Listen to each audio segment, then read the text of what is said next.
Bonjour, bonsoir, bonne nuit, bienvenue sur Radio Thaïlande.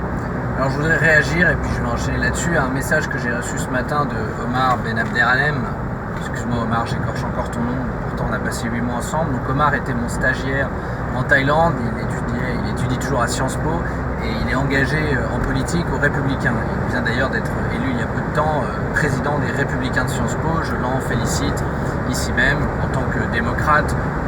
Je félicite même mes adversaires puisqu'il semblerait qu'Omar, nos chemins vont prendre, je crois, des allures, on va devenir dans cette période de législative des opposants politiques et c'est ton parti qui l'a voulu, qui semble le vouloir. Donc tu m'envoies un message ce matin Omar en me disant bon documentaire entre guillemets, entre parenthèses de propagande hier sur TF1. Donc en gros Omar m'a invité à regarder le documentaire Les coulisses de la victoire d'Emmanuel Macron que je viens d'écouter là, parce que je conduis mais je l'ai écouté pour ce genre de reportage, ça marche aussi. Et donc Omar, tu me dis que c'est un documentaire de propagande. Et Omar, depuis que Macron est Macron, globalement, tu ne cesses d'avoir ce discours qu'ont la plupart des républicains et de ses opposants en général, que Macron c'est le candidat des médias, de l'oligarchie, que c'est du vent, que c'est du vide, que c'est l'arnaque. Je pense que je voulais un peu me dresser contre ça et qu'il a été élu par défaut et qu'il n'y a pas d'enthousiasme. Donc deux choses, sur le candidat des médias, je veux parler de ça, et sur le fait qu'il n'aurait pas de socle, pas d'enthousiasme et que tout ça, de toute façon, c'est que du vent. Alors, sur le candidat des médias, quand même une chose.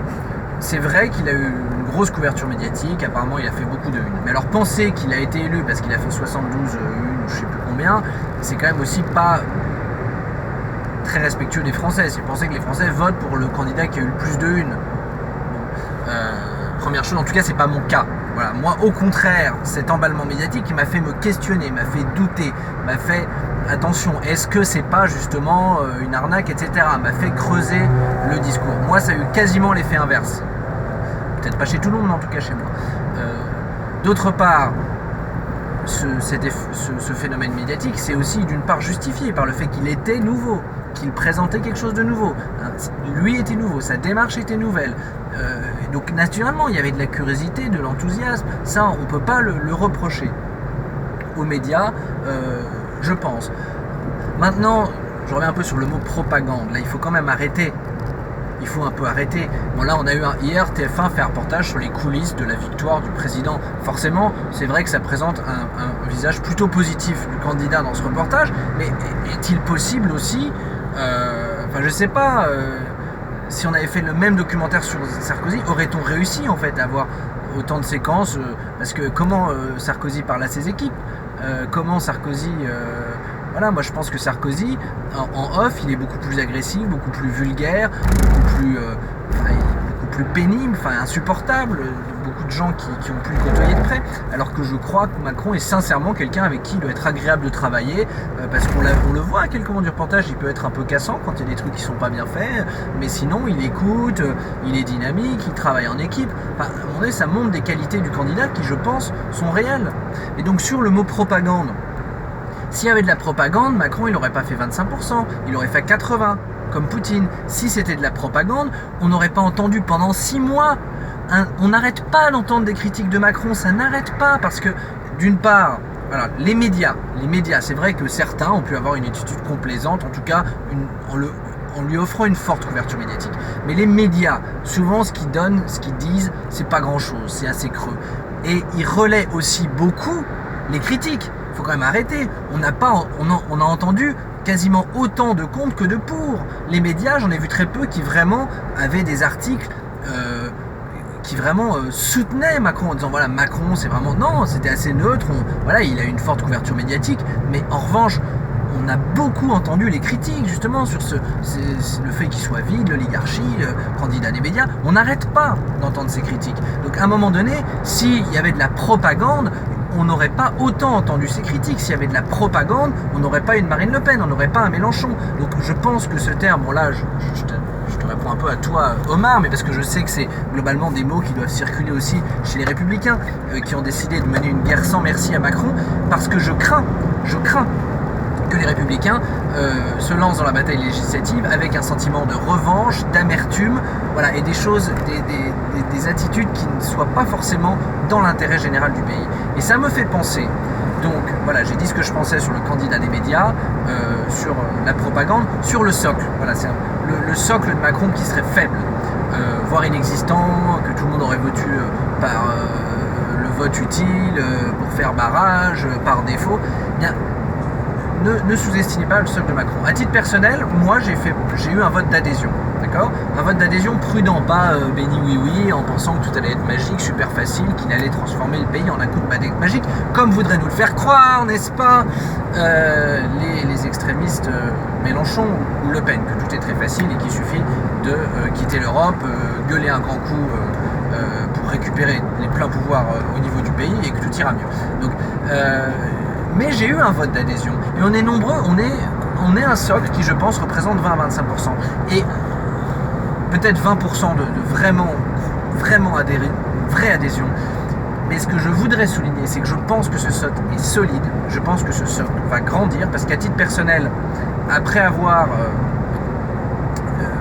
étudié un peu le sujet plus en profondeur, je suis de plus en plus convaincu. Voilà. Et je pense qu'on va être de plus en plus nombreux dans cette situation. Donc je pense que ce socle, il est solide parce que c'est des gens, il y a des gens qui sont vraiment engagés à fond à côté de Macron et qui ne sont pas des... voilà, moi je ne suis pas un débile mental victime de la propagande. J'ai lu le bouquin de Fillon, je me suis tapé des heures de YouTube de Mélenchon, j'ai pas mal étudié Hamon, j'ai beaucoup regardé Marine Le Pen, j'ai fait mon choix en homme libre, en homme responsable. Donc il faut arrêter de présenter aussi les électeurs de Macron comme soit inexistants, soit victimes d'une propagande. Donc en fait, on est quand même beaucoup agressés, électeurs de Macron. Donc quoi, en gros, on est des gros débiles qui croyons que c'est l'oligarchie financière. Attention, on est, je pense, nombreux dans les électeurs de Macron à être des gens certes éduqués, excusez-moi d'avoir fait des études, mais d'avoir aussi une conscience environnementale et sociale. Chez moi, elle est profonde. J'ai peut-être pas encore réussi à trouver vraiment le moyen d'exprimer ça dans ma vie, mais justement, cette période, vous voyez, je suis en train de me dire, et si je me réengageais en politique ? J'ai participé à une petite réunion du comité En Marche Bangkok pendant la campagne, mais j'étais encore hésitant, parce que j'ai été quand même assez jupéiste, et puis c'était balbutiant, et puis d'autres contraintes plus personnelles ont fait que j'ai pas pu vraiment participer à toutes les réunions, enfin même à une seule. Mais là, je suis en train de me dire, et si je m'engageais à La République En Marche ? Et si je participais aux législatives pour faire battre Thierry Mariani, qui va certainement être candidat à sa propre succession dans notre circonscription des Français à l'étranger. Donc voilà, Mariani, c'est un poids lourd, ça va pas être simple. Mais voilà, est-ce que je vais participer ? Et pourquoi ? Parce que je pense, et c'est là que je veux montrer la force du socle, c'est que tout d'un coup, là j'ai beaucoup écouté Macron ces derniers jours, mais dans des médias plus pointus, regardez les 2 heures de Macron chez Mediapart. Regarde-les, Omar, si tu n'as pas regardé les 2 heures. Parce qu'à un moment donné, j'ai quand même l'impression que les Républicains, on prend toujours la phrase ratée du discours et puis on matraque. On s'accroche à cette idée candidat des médias, on s'accroche qui ne va pas gouverner, mais ça dépend de vous. Vous n'arrêtez pas de dire à qui vous allez gouverner parce que vous avez décidé que vous allez bloquer, mais donc ça c'est pas une attitude constructive, parce que vous avez peut-être une ligne de fracture sur l'identité, mais ça on peut en discuter, parce qu'en revanche sur l'économie, je pense que les lignes de fracture elles sont faibles et qu'elles justifient pas de rendre le pays ingouvernable. Parce qu'ils vont nous dire, je sais, oui la CSG c'est une mesure de gauche, parce que c'est les retraités les plus aisés qui vont participer finalement à financer les déficits du chômage. Et donc ça c'est pour moi, c'est là qu'on n'est pas d'accord, je pense, Omar, c'est que moi à ce niveau-là de où est-ce qu'on va faire quelques économies, vous allez en faire une fracture, quoi. Vous allez mettre des lignes, vous allez dire non, ça c'est de gauche, ça la CSG, ça c'est de gauche. Alors que le programme économique de Macron, il est droite compatible. Il veut faire les réformes, il veut se battre contre le chômage, il veut, voilà, il est pro-économie, donc ce que vont trouver extrêmement condamnable les électeurs de la France insoumise. Et donc il y a peut-être des fractures sur la ligne identitaire, mais ça devrait pas, on peut en parler. En tout cas, avant même, voilà, de dire, et c'est ce que vous allez faire de toute façon, avant même de discuter, c'est de toute façon, on est dans l'opposition, on va se battre pour avoir le plus gros score. Bon, je suis pas trop d'accord, mais c'est pas le sujet de la vidéo, je vais en revenir au socle de Macron, voilà. C'est que, pourquoi je pense qu'il va grandir ?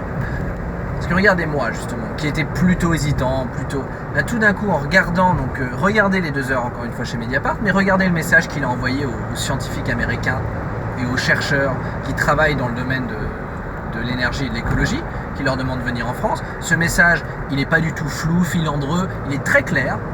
un peu provocateur, et je pense qu'il a fait plaisir à beaucoup de monde. Et il s'adresse à la société civile. Et c'est là que je pense que il y a des gens comme moi qui disent putain, Macron il a quand même l'air de comprendre ce que c'est que l'économie, il a l'air de comprendre ce que c'est que la société civile, et donc si je fais des propositions, j'ai l'impression qu'on peut travailler ensemble. Voilà, j'ai l'impression tout d'un coup, tiens, le mouvement En Marche, il est bien possible que je puisse y contribuer, que si j'ai des idées constructives, puisque moi mon sujet de réflexion actuellement c'est la responsabilité sociale et environnementale des entreprises, puisque je travaille dans un pays où il y a beaucoup moins de réglementation, donc une entreprise qui globalement veut faire du pognon sans trop se préoccuper de l'environnement ou du social le peut. Donc c'est à la fois il y a beaucoup de points positifs à travailler dans une économie beaucoup plus libérale, il y a aussi des points négatifs. Je pense que ma situation personnelle, professionnelle d'entrepreneur en Thaïlande me permet d'avoir une réflexion avec du recul et peut-être un peu de fraîcheur dans la production d'idées, et je suis en train de me dire si ça se trouve avec La République En Marche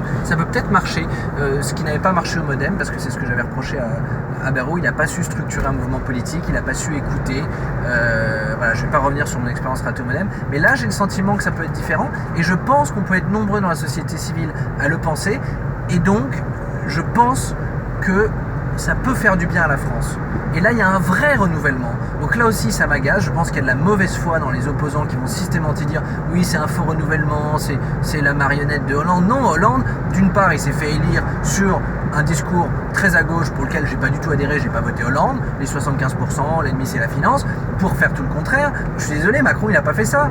Macron, il est élu sur une droite, sur une ligne centriste. Alors voilà, on va débattre centre-gauche, centre-droit, c'est pas le débat, sur une ligne centriste libérale. Voilà. Et en amenant de la société civile. Donc je suis de plus en plus convaincu, et je souhaite que ça poursuive. Je voulais parler d'autres sujets, mais ça fait trop long, on refera une vidéo.